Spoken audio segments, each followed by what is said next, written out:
My name is Jillian. I was in the Navy. My original job was corpsman, but I broke both of my legs, my left hip, doing some training, and spent a lot of time in recovery. But while I was doing that, I had a desk job.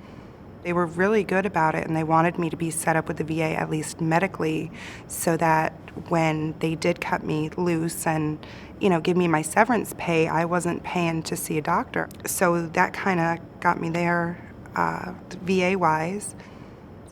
While I was on terminal leave, I married somebody who was in the Army. Things started to get very there was no gray area. It was very, very good or it was very, very bad.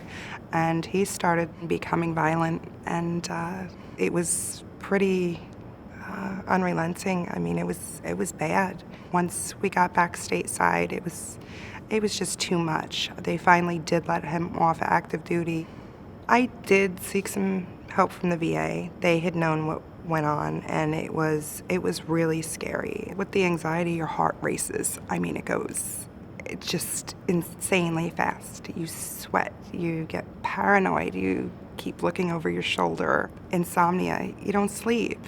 Your body's so tired, especially after these anxiety and panic attacks. It really feels like you ran a marathon. You can feel your heart, palpitating very quickly.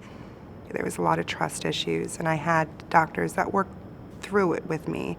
It made my anxieties very high, and always looking over my shoulder, just never trusting somebody. You feel that the person that you trust most in the world, if that can happen to them, then what about somebody you don't trust? How bad can they hurt you? And it made me very, very afraid and scared person for a very long time.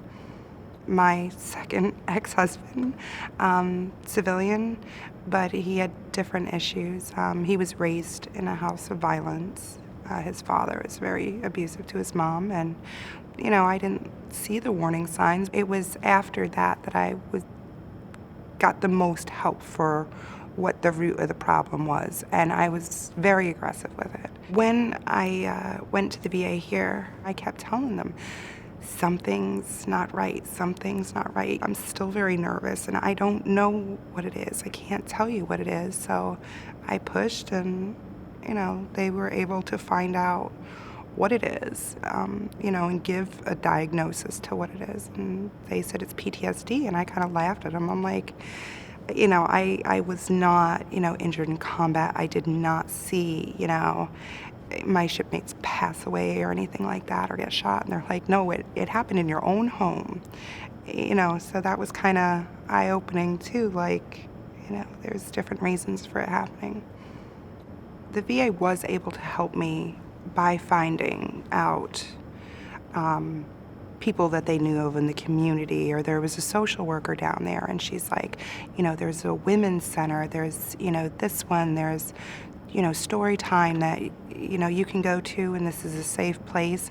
They were able to kind of point me in the right direction, but the biggest thing was the groups and just getting to talk to the other women. And,